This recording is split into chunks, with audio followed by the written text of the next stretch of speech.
this is our new live chat setup. Happy Wednesday. I hope that you're having a fantastic week. Now, Yuri and I have been hard at work doing this little new setup in our house. When I say Yuri and I mean Yuri. He basically did like 90% of the work. We're setting up the equipment and everything, and I really hope you like it.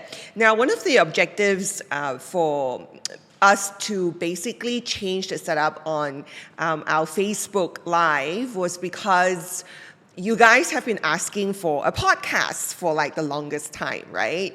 And one of the reasons I didn't put all the Facebook Lives as a podcast was because of the sound quality. So I really wanted to have a system where I'm not just using the phone to stream this anymore. There's like a proper camera, proper lights, proper mic. So I'm just so happy. And I can read your comments here on this big screen, and I'll be showing you guys like a bit of a behind the scenes of our setup in stories later after the live chat. So anyway, today's topic is about how do we deal with miscommunication, misunderstandings, and people we find difficult in general. So hi to everybody saying hi. Theresa here from Toronto, Vanji from Hong Kong, hi Giselle from Manila, hi David, Amain, hi Jacob, hi Joan. Yes, I'm so glad, Thomas. Thank you. I'm glad the audio sounds so much better. Everything looks good. Fantastic. This is our first time trying this setup, so it's great to hear feedback from you guys. The baby is doing fine. Thank you for asking. You know, my bump is getting bigger. As you know, this is the third trimester, so my carpal tunnel has gotten so bad in a sense that, like, I feel like numbness and pain 24/7. So that's another new practice for me, which is accepting what I'm going through, the discomfort that comes with the experience of being pregnant. And not everybody experiences the same thing, of course, when you're pregnant. Just like when you're facing difficulties in life, right? We all don't experience the same difficulties. However, the emotional suffering or the physical discomfort, a lot of it is very similar, and therefore the tools that we can use to sort of menghadapikannya, as in bahasa, you know, to face it, to overcome it, that the tools are the same. So today we're talking about people in general, miscommunication and misunderstandings. If you have any questions at all, feel free to ask away. Let's see. Hi to everybody saying hi. Wow, you guys are from everywhere today. Austin, Tennessee. Yeah, I'm glad that you like the setup and that you're excited for the podcast. So I'm going to be exporting all of the live chats from now on into audio format, and they will also be available on YouTube. So because we're shooting with the camera now, the resolution is so much better. I didn't put these live chats on YouTube because I didn't like the resolution and I thought the quality wasn't fantastic for YouTube. But now that we have this set up, that's going to be happening. So if you missed this and you don't really want to scroll through Facebook wall to find the live chat, you can just go to YouTube to look for it, which is an easy place to search for videos. All right, so if you have any questions, just ask away in the comments. I can see it here on the screen. Susan, thank you so much for joining. Okay, now I shared this on Instagram and Facebook stories yesterday. We were having breakfast, and there was this girl who was serving pastries behind the counter. You know, she was arranging pastries and all that. And I was already quite full from having my main meal, but the pastries looked good. So I was like, maybe I'll get some pastry. So I walked over and I was trying to ask the girl, like, hey, you know, what's good here? Everything looks great. What would you recommend? And I found that she wasn't very forthcoming.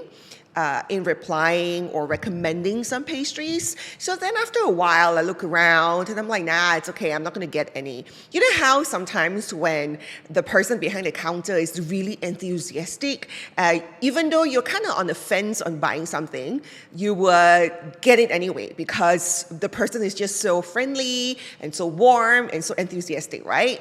So that's a really good salesperson. Now, this girl wasn't that forthcoming, so I didn't get anything. So I went back to the table and I told Yuri, I'm like, the girl's not that forthcoming, so I didn't end up getting anything because I don't really know what to get. Then we continued having our breakfast, finished our coffee. Now, we were paying, and it was the same girl who was giving us the bill. And she spoke to us in Mandarin. And then I realized that, oh my goodness, this girl is really friendly when she starts speaking Mandarin. And the reason she came across as not very forthcoming when I was trying to ask her about the pastries was likely because I was speaking English.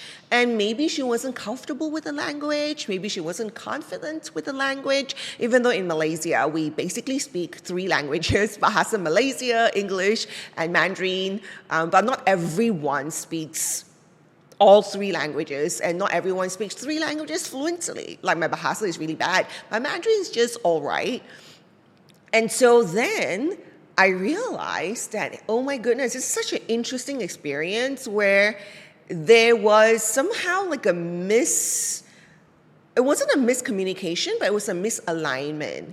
And I had mistakenly thought she wasn't forthcoming when it was her not being comfortable with the language. But this was something I wouldn't know until I interacted with her further, right? And I loved this experience. It just happened yesterday morning because it reminded me on how sometimes when we have misunderstandings with people, this is of course taking it to the far extreme of misunderstandings with people. Sometimes when you think about your misunderstandings with people, it's because you don't really know the full story of what's going on.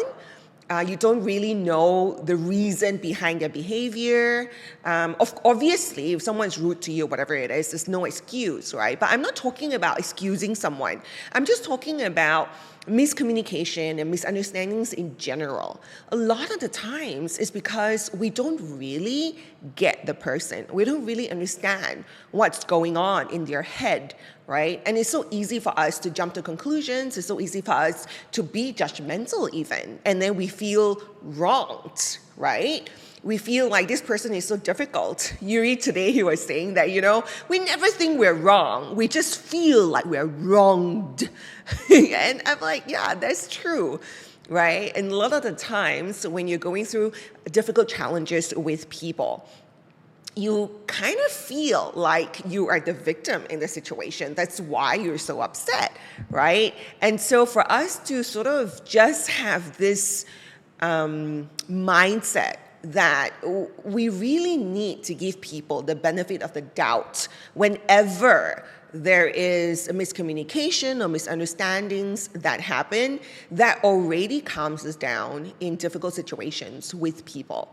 Now, last week I spoke about, what kind of skill sets do we need to develop when it comes to dealing with people we find challenging.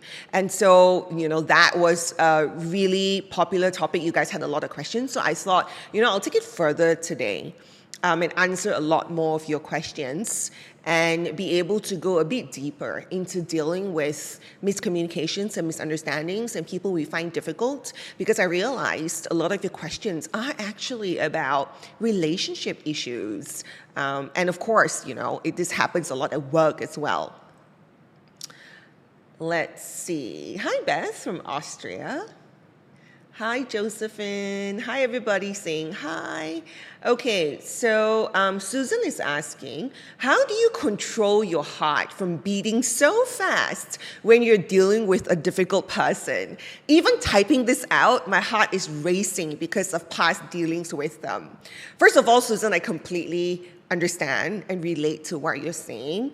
And I think it's great that you observe your body's reaction when you're dealing with someone you find difficult. Because a lot of the times, the reason our emotions spiral out of control, or the situation gets worse in our reaction, is because we're not aware of how we're feeling. We just know that we're upset, but we're not aware of how our body is reacting. And so the fact that you know that your heart is beating faster is already a sign. It's like a reminder, right? It's a great reminder that you're like, hey, hang on. My heart is beating faster. I'm getting triggered. So the key here is not to try to control your heartbeat. It's not trying to force yourself to be calm when you're frustrated. It's just acknowledging that you are frustrated. There is a reason why your heart is beating faster, right? Either someone is saying something you don't agree with, or you feel wronged, or you're feeling a bit bullied, perhaps. And so there's a lot of frustration or even anger that's going on. And knowing or acknowledging that your heart is beating faster helps you be aware that you are getting frustrated, that you are getting angry. And that acknowledgement is really important. This is what I practice whenever I'm in a conversation that triggers me. And it happens with people we love too, like even with Yuri. Sometimes when we're having like a discussion that gets a bit heated, I can feel myself reacting. My body is reacting. And when I observe my body's reaction, I can acknowledge that, oh my God, I am getting triggered. I am getting upset. And this acknowledgement is only important because we want to be able to let the emotion go, right? So that we're not spending the entire length of that conversation feeling this way. And because that would downward spiral. We would stop listening. We wouldn't be able to communicate well. And so for me personally, when I feel the emotion and I acknowledge it, then I go, okay, Xandria, so you're getting triggered, you're getting frustrated, right? And that's understandable. I accept that feeling. It's fine. I don't want to control it. But then I ask myself, okay, so what's my objective here? So you guys read my book, you do my happiness program, you watch my live chats, I talk about objectives all the time. Like my coaching clients, I don't know if they're sick of hearing this, but I talk about objectives all the time because I find them extremely helpful. So in real time, when I can actually catch myself reacting, because not all the time you're aware in that moment. Sometimes it's in hindsight, and that's okay too, right? Because it's all about practice. The more we practice, the more we're able to let the emotion go as the situation is occurring, as the conversation is going. Now, when we first start to practice this, we may not be able to be aware. We may not be able to let go. We may not be able to focus on our objectives, right? And in hindsight, when we reflect, we're like, oh yeah, I should have said that. Oh yeah, I should have done that, right? And the more we spend that time reflecting, and the more we continue practicing, the more it becomes a habit, and the more we can adjust, and the more we can practice this in real time and change the trajectory of that communication, right? Kind of like edge it to an upward spiral, or at the very minimum, not let it downward spiral, because it doesn't benefit anybody. It doesn't benefit us if it downward spirals, right? Like we're not achieving anything out of the conversation, and we end up getting even more upset. So for me, when I focus on my objective, I know that, okay, I'm talking to this person for a reason, right? And if I'm going to say this person's going to take it personally, it'll downward spiral. If I'm going to react according to how righteous I feel and I'm going to bring my ego into the scenario, well, this person is going to react badly. And they're not going to listen to whatever I have to say, and I want to achieve my objective anyway. So remember, every time you're trying to communicate with someone, or every time you have a conversation with someone, there's always an objective, right? And you have to know what your objective is. So once you focus on your objective, then it becomes easier to breathe and let the emotion go. Because why? Why is it easier to let the emotion go once we focus on our objective? Because we're not feeling like the victim anymore. So now, when our heart is beating faster, we're getting upset, right? What we're feeling normally is that we're not satisfied because we feel like we're not winning here. We don't have the upper hand, or we're kind of feeling like the victim, like we're struggling a little bit, right? And so we feel like we're losing in a way. And so our ego wants us to fight back. It wants us to win, right? But our ego is always trying to sabotage us because our ego is always telling us that, hey, you deserve respect, man. How can the person talk to you like that? You should get angry. That's our ego. It doesn't actually help us achieve any of our objectives. And so when I focus on my objective, I know, okay, you know what? Even if I take a step back, even if I don't respond immediately, even if, I'm not reacting to that person's anger, I know that it's my objective. I know why I'm doing it. So I already feel like I'm winning. I don't feel like a victim anymore. And I know exactly what I'm doing here. And because of that, I feel empowered. And because I feel empowered, I can let that emotion go, right? This is an important thing to understand. A lot of the times we find an emotion hard to let go because we don't want to let go. Our ego is telling us that we're losing if we let go. You got to stand up for yourself. Don't let go, But the ego is trying to trick us into sabotaging our own happiness because, even if you get angrier, how is that going to make you happier? It doesn't make sense, right?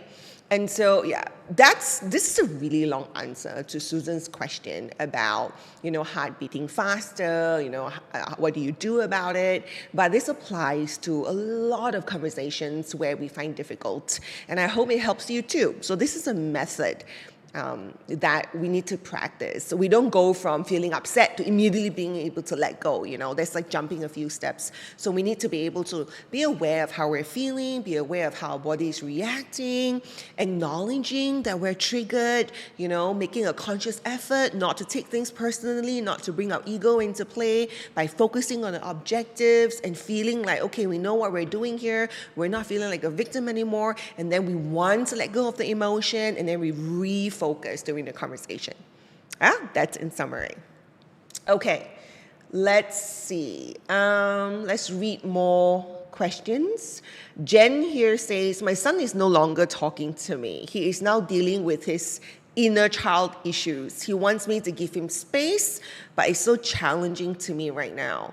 Jen, I'm not a mother yet. Baby is still in the stomach. And I don't obviously have a grown child. So in terms of being able to give you my perspective, I will tell you what I think how my mom would handle it, because I think my mom has always been someone who can find very logical steps of dealing with problems, especially when it comes to myself or my brother.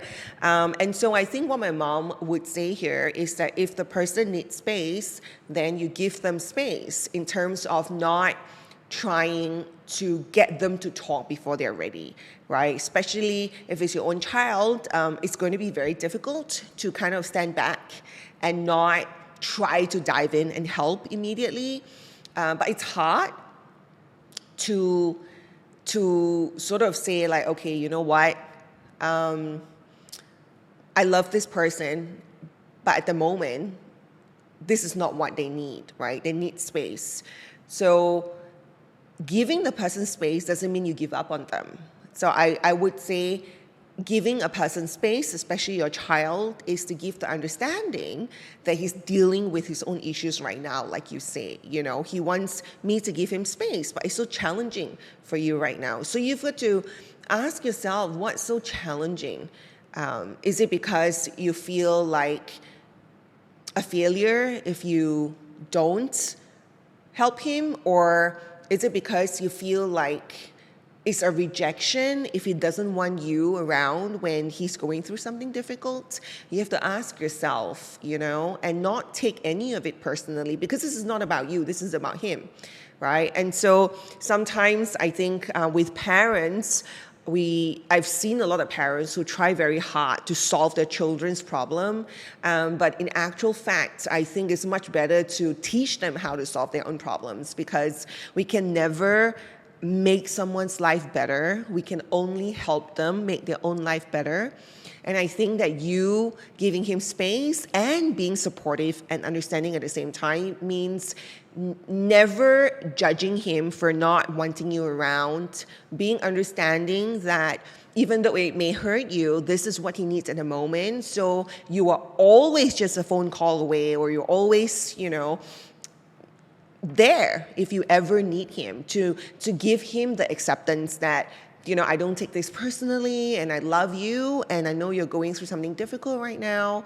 And if you ever need help, I am here. And then also observe, check in on him, observe, even if he doesn't want to talk very long or answer messages, just continue checking in on him. Like, I have a friend who rarely answers messages, but I would check in on her every so often. Even if she doesn't reply, at least I know that the messages are getting through and she feels supported, especially when she feels depressed. So these are actions that are very important, and I hope that helps, and I hope that makes sense. Yeah. Wong here says, thank you, my emotional coach. Well, I'm glad that I can help you emotionally. Yeah. Let's see. How do you handle gaslighting with people who likes to play the victim?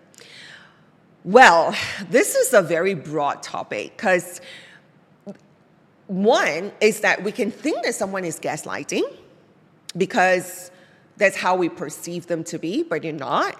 And on the other hand, a person could totally be gaslighting, and we're not aware of it until it's too late, yeah?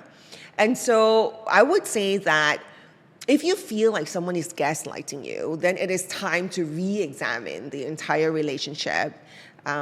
And if it's someone whom is just a friend, it's just a colleague that you don't actually need to spend a lot of time with, and it's actually not really affecting your life or your work, then I would say just leave the person to their devices. Even if they like to play the victim all the time and you can see it, don't let it irritate you, because it's just your ego coming into play at the same time. I think it's important for us to be able to just understand that there are so many challenges that a human being goes through. And so for a person to, likes to play the victim, there must be a reason for that, right? And we may not know what the reason is, but I think it's okay for them to be the way they are, as long as we understand that it's nothing to do with us, yeah? And if this is a person that you're in a relationship with, then you need to ask yourself, why are you still in a relationship with the person, right? Because if you feel like the person is gaslighting you already, then why are you still in a relationship? So that's an important question to consider. Okay, cool.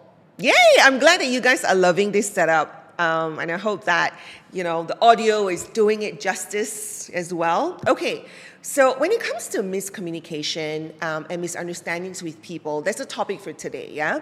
Dealing with misunderstandings and miscommunications and people we find difficult. One of the most important things is to understand that with understanding, everything becomes easier.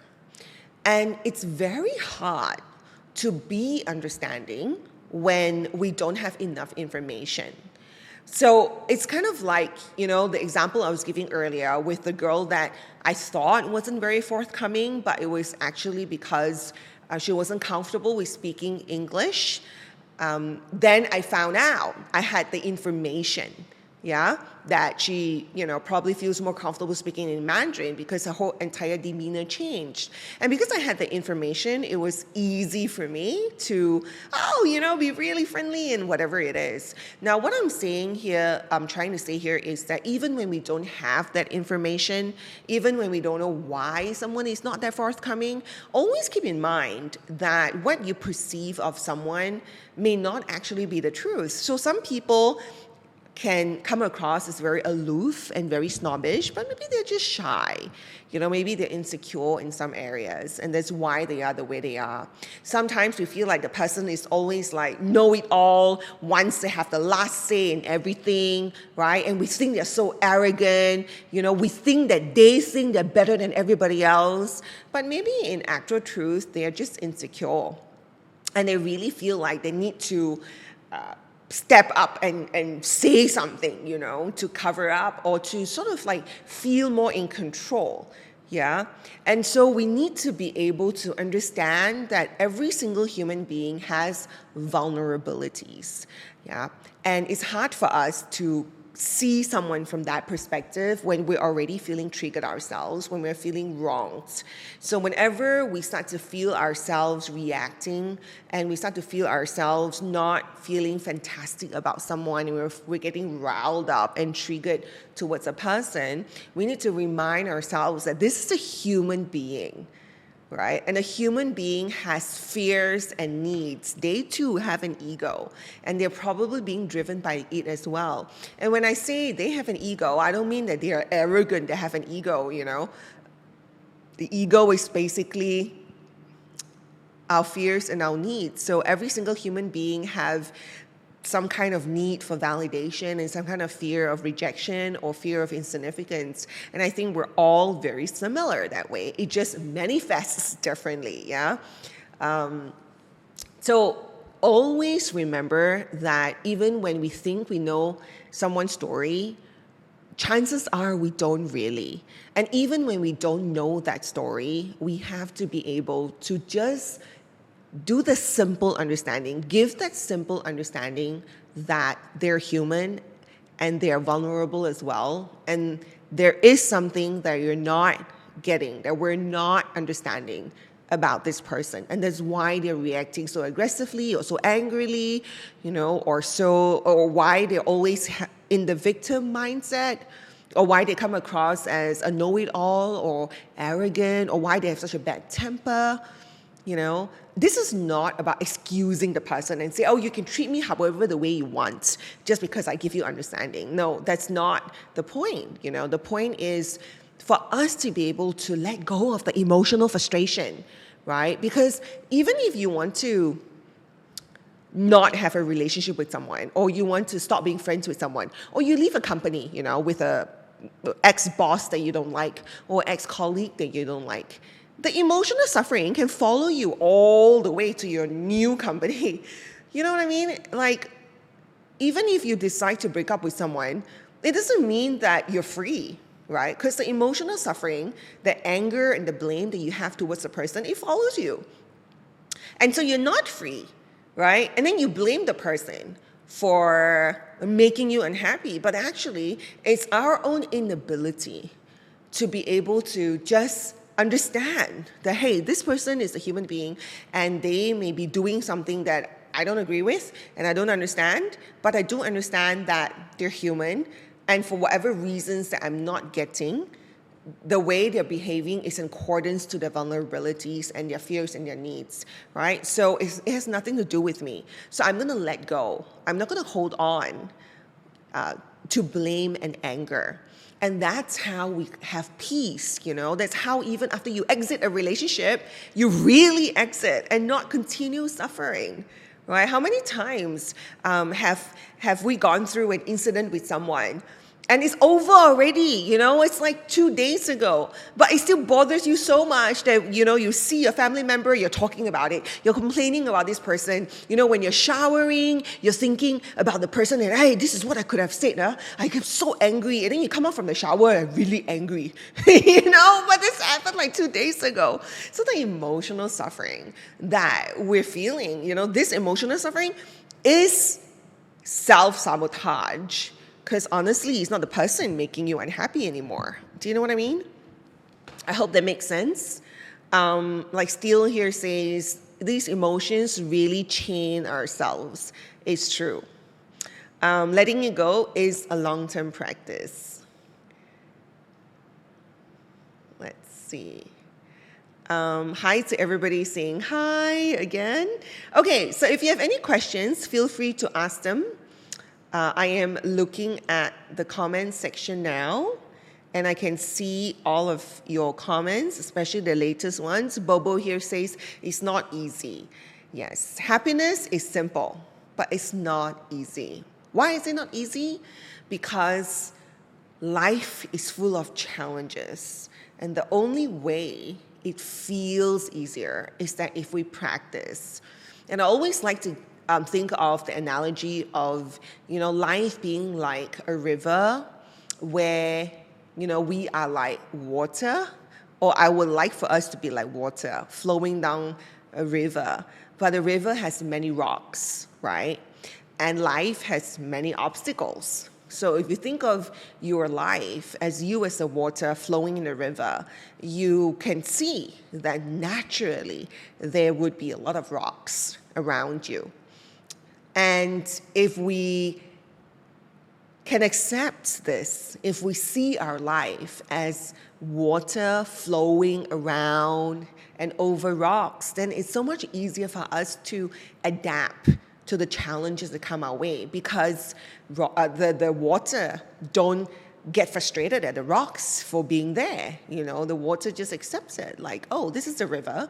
Of course there are rocks, right? And so, hey, we're human, we're alive. Of course there are obstacles. Of course there are challenges.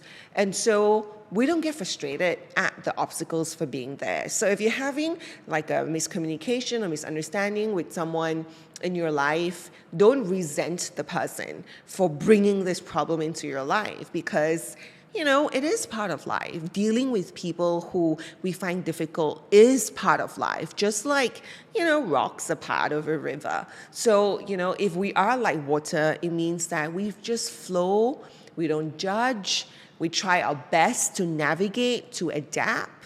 And I think that mindset already helps us let go of a lot of frustration, yeah?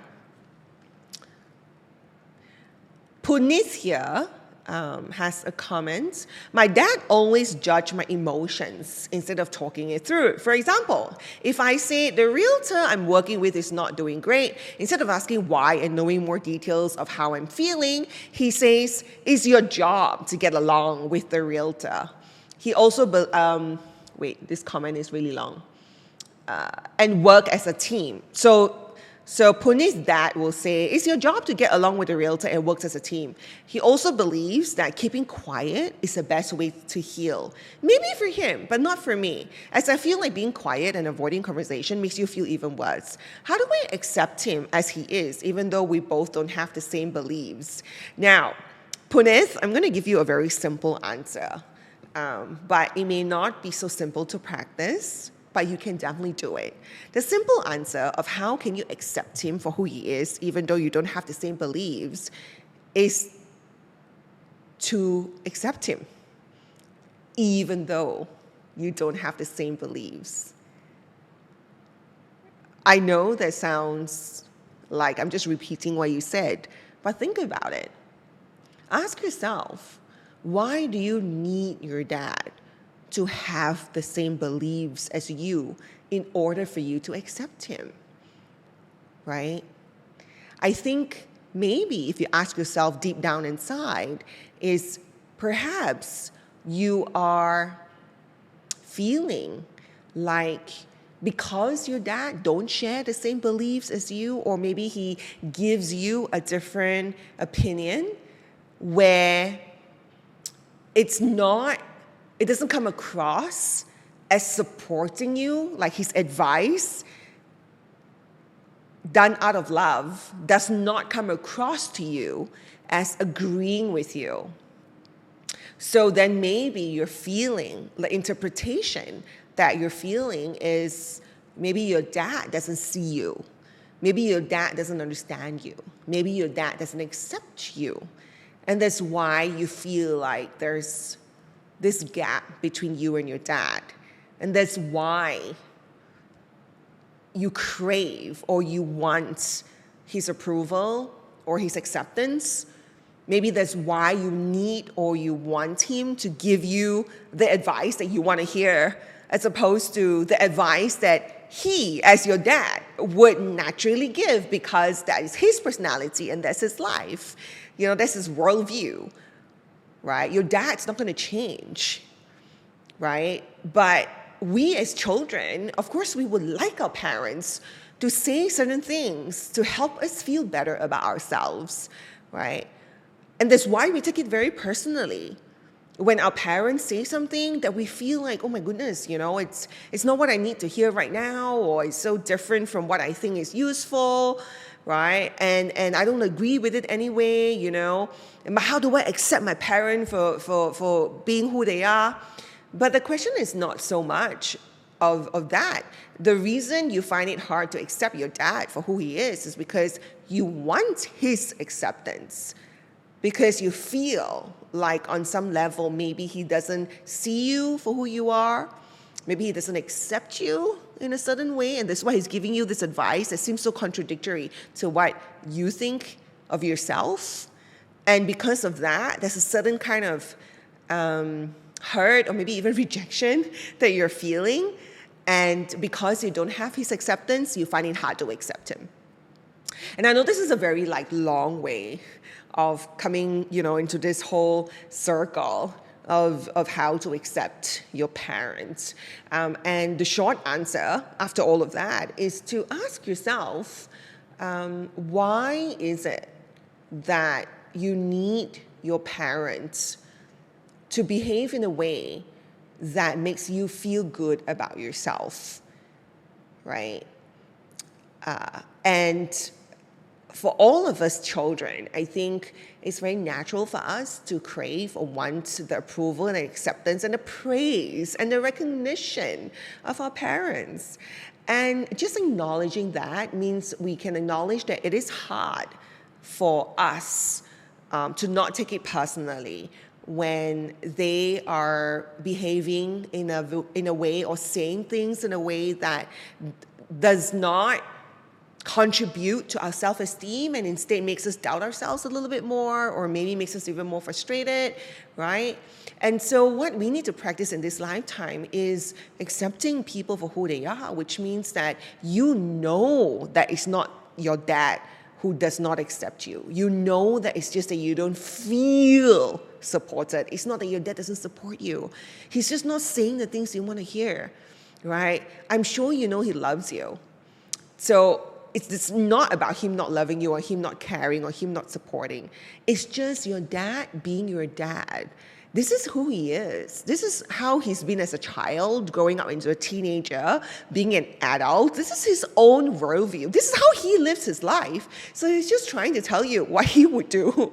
You know what I mean? And so your practice is to not take it personally whenever your dad says something that is contradictory to your own beliefs.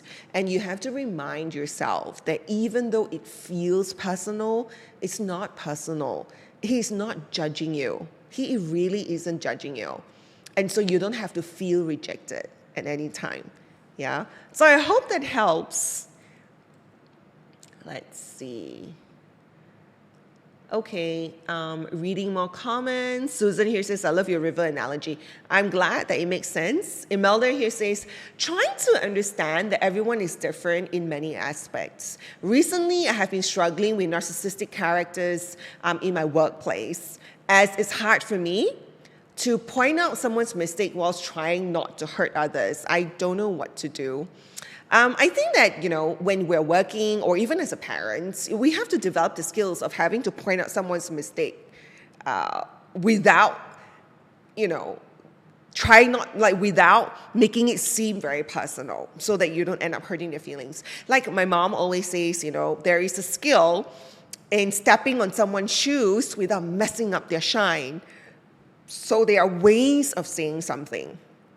And I think that when we come from the perspective that we want to approach this with empathy and understanding while telling someone what they're not doing right, that's a great path to take. The other path of being afraid to tell someone of what they're not doing right because we're afraid of being disliked, because we're afraid of their reaction, now that comes from the ego.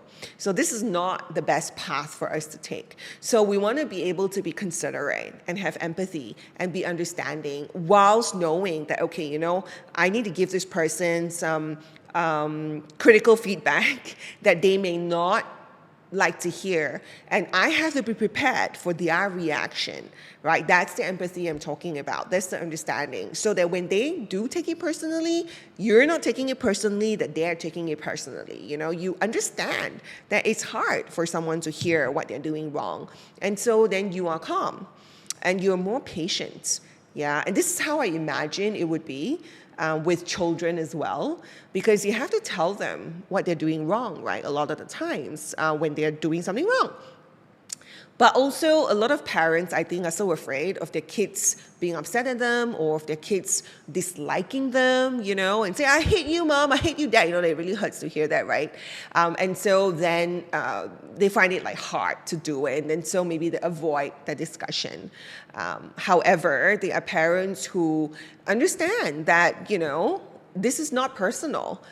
Even if your child ends up saying, I hate you, I dislike you, whatever it is, to have the empathy and the understanding that it's hard for the person to hear certain things. So you would try to say in a way that hopefully doesn't make them feel even more insecure. And there are many ways of saying something. So that's the kind of skill we have to develop, right? To be able to observe someone, to be able to seek to understand someone, and also to not label someone as narcissistic is really helpful. So if you have characters in your workplace that are just difficult for you to work with, just acknowledge that people are not difficult, they are just very different. So don't think of them as difficult person or narcissistic person. Just think of them as, this person is very different from me. So it is a huge challenge. And even this mindset already helps. In my book, in chapter 3, it's all about communicating positively with people we find difficult. And one of the key practices in my book that I was writing is to have the mindset that people are not difficult, people are just different. There are 8 billion people in this world. People are going to be very different. So instead of labeling them as this or that or judging them as this or that, just understand that they are very different. Even someone who is autistic and, you find it very hard to interact with them, even if you don't know they're autistic, you know that they are different. So it's not necessary that you say, oh my God, this person is like this person is labeled as that. Obviously, once you have a diagnosis, a medical diagnosis for why a person is like that, then the understanding floods in, right? So then it becomes, emotionally easier to deal with this person because you know why they're like that. But even if you don't know why, right, this is what I'm trying to say here in this entire live chat, even if you don't have an understanding of why, this person is autistic or, this person is being diagnosed as this or that, right? Even if you don't know why, you know they're different.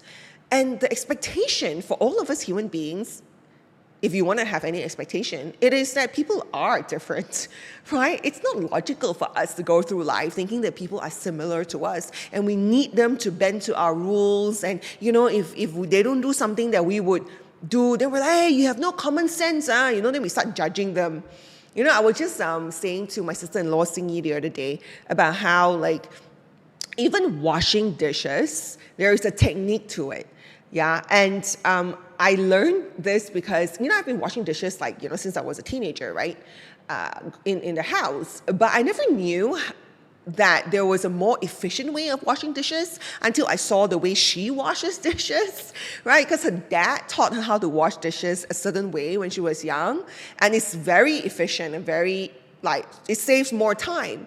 And so when I started observing the way she washes dishes, I'm like, oh my God, I'm learning something new here, right? And then I realized that, oh my God, washing dishes sound like such a simple thing, but there is a technique to it that I didn't even know until I observed her doing it. And then I have new information of okay, so it's not just common sense, because it would seem like common sense for her because she grew up washing dishes that way. But for me, I never knew how to do it that way, right? Which was soak everything in one sink and then put them all aside first and rearranging everything, then rinsing everything together. I used to soap and wash, soap and rinse, And so, we can look at this, the reason I'm telling you this example is because there's so many instances in life where I hear this person has no common sense, that person has no common sense. And here's the thing, you may know a certain technique or a certain culture really well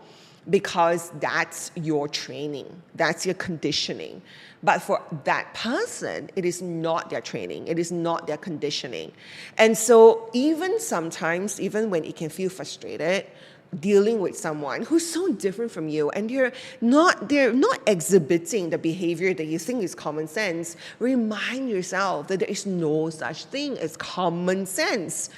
what's common to you is not common to me, right? And so that already helps us deal with miscommunication and misunderstandings a lot easier, yeah? And one of the other things that I have to say when it comes to today's topic of dealing with misunderstandings and miscommunications is to not get defensive. I think when we feel misunderstood, it's very easy for us to feel defensive and react upon that. Like, oh, I thought it was this. Oh, but you said this. You know what I mean? And our reaction, this defensive reaction, would ignite a more defensive reaction from the person.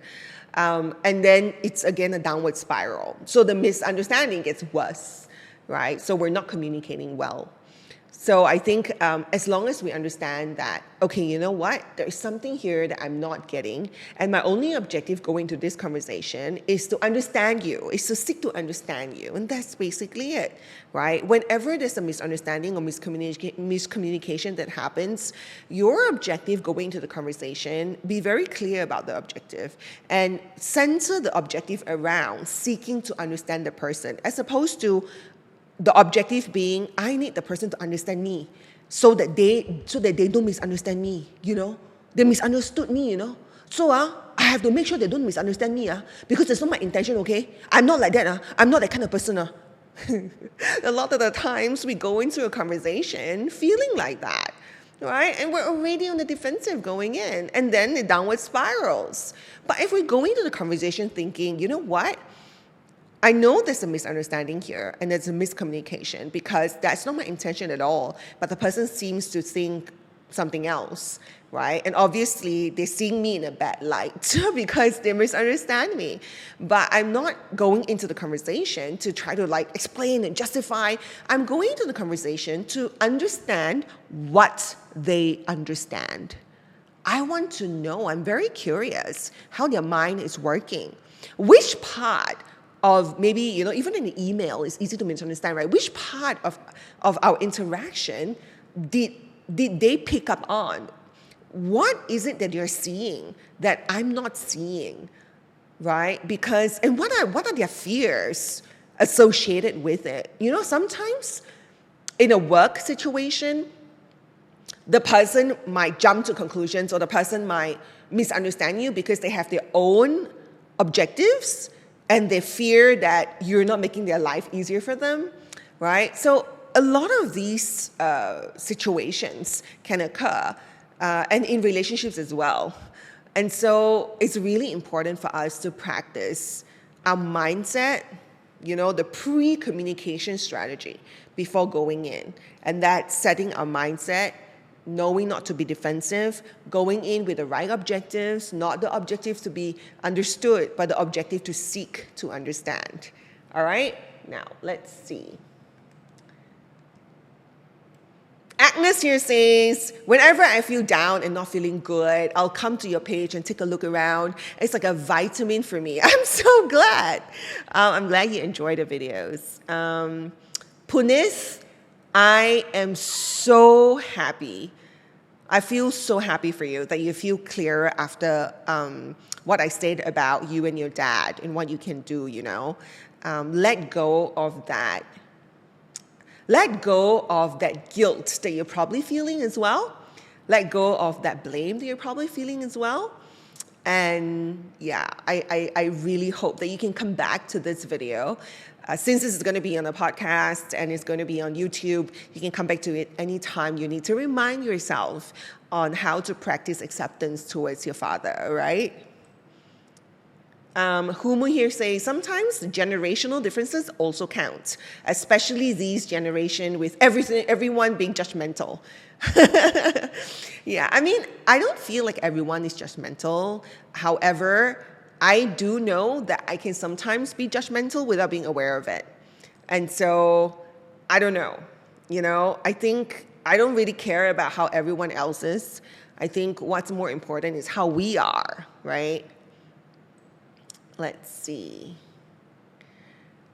Ulina, thank you for all the senses and philosophy you share. Well, I'm glad that you find it sensible. Peter Rosenberg here says, our park manager is very difficult to deal with. He takes every query as a personal attack on his management. I don't think he is in the right type of job. He's not a people person. Yep, Peter. There are a lot of people who are not suited for their job. Unfortunately, they're still there. So, I would see it as, because you have been practicing, Peter, since 2016, when I started making these videos, you've been here, part of the live chats, part of the community, that you are so much more aware than your park manager. And I think that, it is the person who is more aware of all of these things, more aware of fears and needs and what is happiness and what's not. It's up to us to be able to adjust to these people that we find difficult. And I'm not saying it as, like, we should let people bully us, we have to always be the understanding one, that's not what I'm saying. What I'm saying is that whoever has the skill set to solve problems better for their own happiness, just go do it. Yeah. So if you can see that your park manager takes every query as a personal attack on his management, you know that his ego is always in the way, which means that he has a lot of needs and fears. Maybe a need for certain kind of validation. Maybe his fear has a lot of insecurity. Maybe he's not happy at home. Maybe he always feels like he's not in control of his life. And so if you can see from that perspective, then when you deal with him, you can sort of say things and interact with him in a way that other people don't, right? And always remember that the most difficult person also can be extremely lovely to the people he wants to be lovely to. So take it as a challenge for you to bring out the best in him. Yeah, it is very possible. Yes, and at the very least, even in the pursuit of trying, even if he doesn't end up being absolutely lovely to you, at least you know that emotionally you're completely okay, whenever you see him. And that's a huge win. That's the gift. Yeah. RD here says, your videos help me to think and meditate, watching from the Philippines. I'm glad. RD here asks, I would like to ask, how should we keep being positive during this pandemic? I have a few videos on positivity during this pandemic. You can search on YouTube, and you can just type in the search bar on my channel, like positive pandemic. And a lot of what I've said there are practices that I apply in my own life. And if you have problems or you find it challenging to stay positive during this pandemic, I would recommend you joining the live chat every week, because everything we talk about here is about our mental and emotional health and how we can navigate life with peace and acceptance, which ultimately is happiness, And a lot of it has to do with realistic problems that we're going through in life that we need to deal with. So watch the videos on YouTube, watch the videos on Facebook, join the live chats. I hope that would help. And also, if you don't have my book, Be Happy Always, I think that it would really help you, because a lot of the practices for staying positive, it has nothing to do with feeling. It's nothing to do with feeling positive, It's being positive has a lot to do with empowering ourselves by learning the tools, the skill sets, to build the skill sets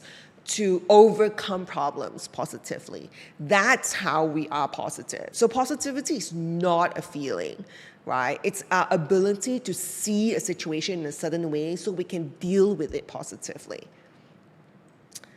Cool. All right, so this has been a great live chat, I hope, for you guys. Thank you again for joining me in our first ever setup, a new different setup for Facebook. So just to recap, this live chat will also be in the form of an audio podcast that we'll be putting out very soon. I'll let you know when it's out. We'll probably compile like a few episodes and then we'll launch them as a podcast. And then also I'll be uploading this video on YouTube as well. So you can always go back and watch it if you feel like it's helpful. So thank you so much for joining me. And Yuri and I will be on tomorrow together. He's not been on for like a couple of months now. So I really hope that if you have questions for Yuri, do join tomorrow and it'll be fun. So have a fantastic Wednesday and I'll see you guys tomorrow at 9 p.m. Same time, same place. Yeah, that's it. Be happy always. Bye-bye.